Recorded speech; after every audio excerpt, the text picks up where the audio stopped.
tenho uma dúvida que ultimamente venho me questionando. Quando temos um objetivo, uma meta, traçamos planos e ideias para atingir tal objetivo.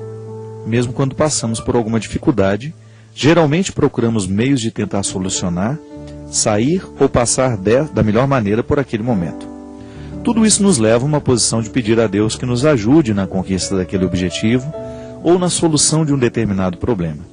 Sempre escutamos nas pregações, nos grupos, encontros de jovens, nas letras de canções e na própria palavra de Deus. Deus é Pai, Deus é misericordioso, tão bondoso, que te dá a liberdade de pedir.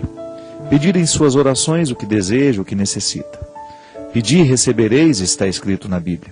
Coloca tuas mãos em posição de receber para que Deus lhe entregue bênçãos, graças.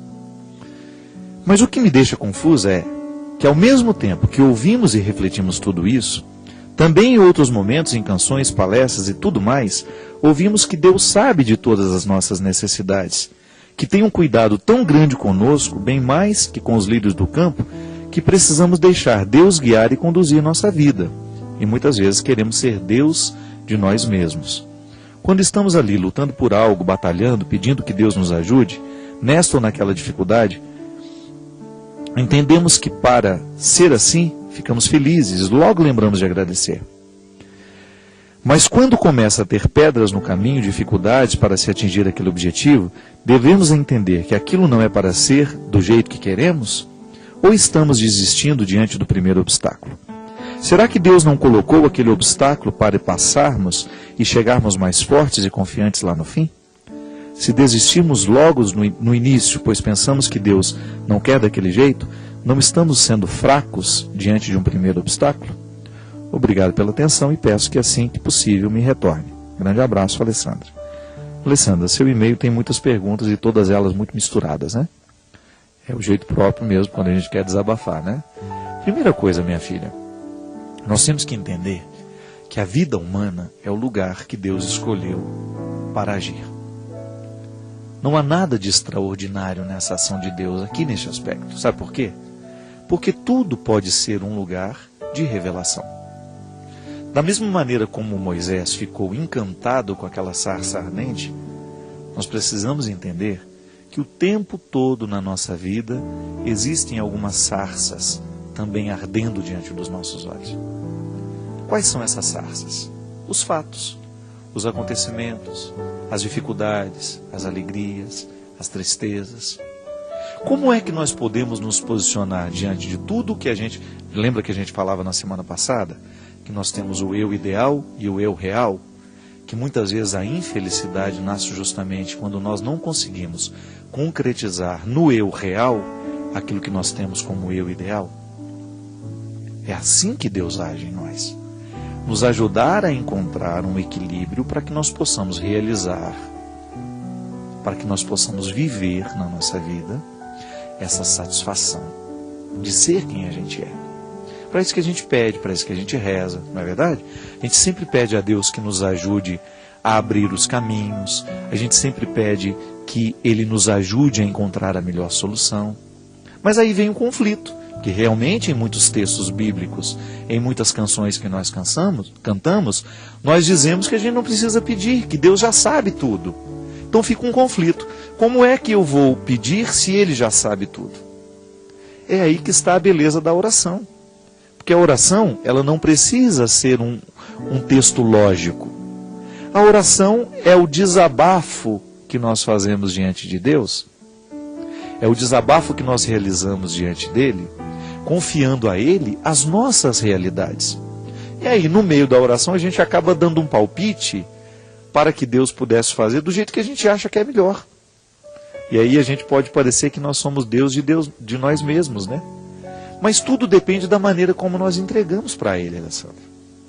Veja bem, entregar as situações para Deus é, antes de qualquer coisa, a gente não abrir mão das responsabilidades que são nossas. Se eu apresento, eu tenho determinado problema, meu Deus, eu preciso passar neste concurso. Aí eu apresento essa situação para Deus. Eu quero passar. E para passar eu preciso estudar. Então eu faço a minha parte. Tenho a minha vontade e tenho o meu empenho ajudando essa vontade a ser concretizada. Mas aí também a gente precisa confiar nas mãos de Deus, porque nós não sabemos se passar neste concurso é o melhor para nós.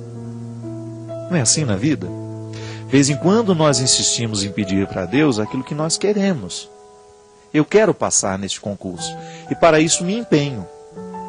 Mas nem sempre aquilo que é melhor para mim é aquilo que eu estou desejando. É por isso que é importante que a nossa fé seja sempre histórica, concreta. A fé concreta passa o tempo todo pelo bom senso. Antes de pedir a Deus, eu preciso filtrar o meu pedido. Será que aquilo que eu estou pedindo a Deus fere as regras do bom senso? Esse é um bom discernimento. Antes de pedir a Deus, converse com você mesmo. Quanto mais você... Isso é estado de oração também, viu? A oração não é só uma conversa com Deus. A oração é também uma conversa íntima que você realiza com você. O que é o exame de consciência? Uma conversa que você estabelece com você mesmo. Começa a pensar lá no que você fez de errado, do que poderia ter sido diferente, não é? E aí você pede perdão a Deus, mas precisou antes passar pela conversa sua com você. É muito interessante isso. E às vezes nós pedimos a Deus aquilo que a gente ainda não mastigou, aquilo que a gente ainda não refletiu, aquilo que a gente ainda não sabe se verdadeiramente é o melhor passo para a nossa vida. Minha filha, as dificuldades, os obstáculos, você pode até dizer que Deus que colocou. Você pode dizer, os obstáculos da vida fazem parte do processo. Tudo na vida está diretamente ligado a Deus. Nós acreditamos assim.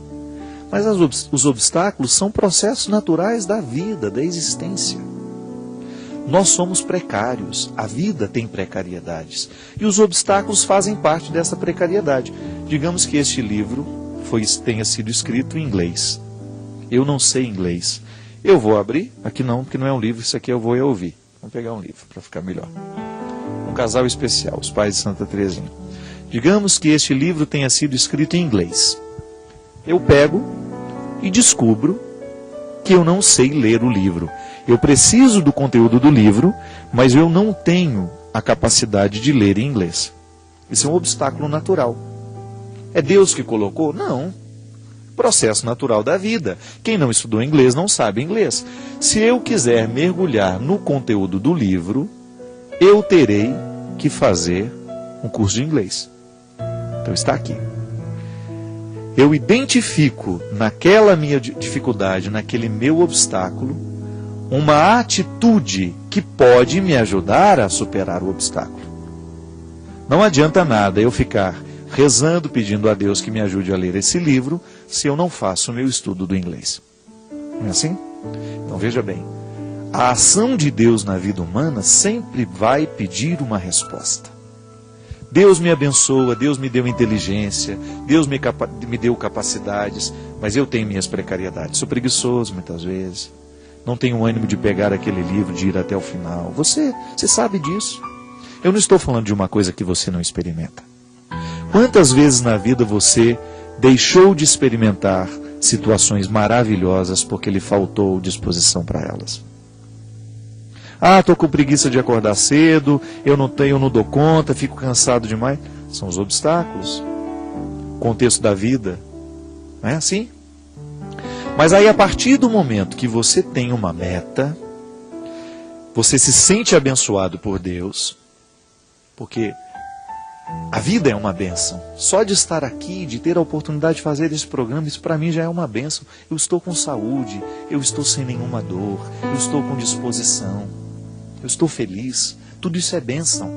Aí eu venho, faço o programa de direção espiritual, me encontro com você, pode ser que você esteja um pouco desanimado, mas aí assistindo o programa você fica um pouco mais feliz, um pouco mais animado, escuta alguma coisa que eu disse aqui, que de repente lhe motiva, e aquele obstáculo que antes você tinha, parece que foi eliminado, porque alguma coisa mudou dentro de você nessa sua disposição. É assim na vida, Alessandra. O obstáculo ele sempre vai existir para que nós possamos crescer. Se eu descubro que eu não sei inglês, aceito o obstáculo como um desafio e não como uma pedra de tropeço, eu vou me utilizar daquele obstáculo para poder ir além. Vou partilhar agora a minha vida. Eu sou um rapaz, já um moço, um homem, feito, eu vou fazer 40 anos. Eu sou um rapaz que nasceu no interior de Minas Gerais, numa cidade chamada Formiga, uma cidade que eu amo muito. Minhas raízes estão todas lá. Nasci na beira do rio Mata Cavalo, perto do rio Formiga, que é o encontro dos dois rios. Uma região extremamente simples, sem muitas oportunidades. E quais foram os primeiros obstáculos que eu enfrentei na minha vida? Processo, são obstáculos naturais de uma pessoa que nasce naquele lugar. Aí eu olho para os meus vizinhos lá, para muita gente que conseguiu superar os obstáculos do contexto, que foram além, que superaram. Não é que deixam de amar o lugar, não. É que sabem partir de um jeito certo. Porque quem sabe partir de um jeito certo, reconhecerá sempre o lugar de onde saiu. Eu não sei o que teria acontecido comigo se eu não tivesse enfrentado os meus desafios, os meus obstáculos. É natural que eu não tivesse estudado, é natural que eu não tivesse descoberto o sabor da literatura, mas desde pequenininho eu era teimoso. A vida era muito contrária a mim, eu não estou reclamando não, estou apenas partilhando. Tive muita dificuldade na vida, muita mesmo, muitas restrições, de todas as que você puder imaginar. Só que, graças a Deus, Deus me deu o dom de sonhar. Me deu uma natureza melancólica, criativa, e me ajudou a sonhar. Só que aí o que eu fiz com o sonho que Deus deixou em mim? Eu quis vencer os obstáculos que eu tinha. Sabe, minha gente, hoje, como padre, esse é o meu principal aprendizado. O que eu quero realizar na vida das pessoas que eu encontro é aquilo que eu sei que Deus realizou na minha. Eu sei a matéria frágil da qual eu sou feito. Mas eu não desisto. Isso é o mais bonito na vida, quando nós sabemos que nós temos o direito de não desistir. Por mais precário que você seja. Por mais precária que seja a matéria humana que está aí, no seu coração, que te impede, que te impossibilita, é possível. Eu fico tão feliz e tão comovido quando eu vejo pessoas superando os seus limites.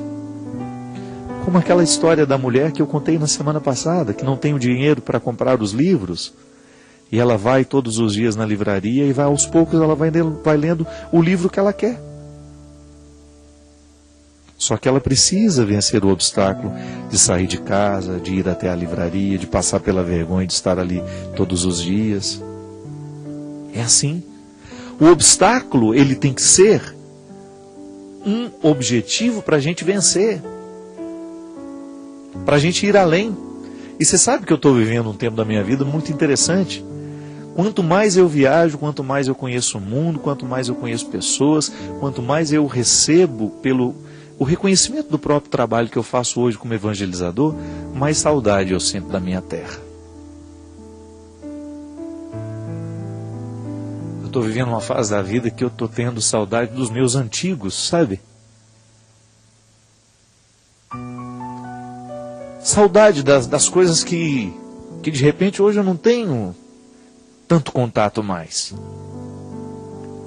Saudade dos meus amigos de infância, do lugar onde eu nasci. Eu acho que isso é o processo bonito da vida, Alessandra. Eu tenho saudade daquele tempo que foi difícil, das minhas lutas, da luta da minha família. Hoje eu fico feliz quando eu encontro os meus sobrinhos, os meus irmãos, percebendo que eles estão melhores, que eles estão se superando, não é? Porque aqueles obstáculos que são próprios da minha história, da sua história, eles não podem nos destruir. Você não pode permitir que eles venham para lhe destruir. E é assim que Deus age. Pegando tudo que é próprio da nossa vida, pegando tudo que é próprio do nosso contexto, da nossa história, aquilo que você sabe, aquilo que está aí dentro de você, guardado a 7 chaves,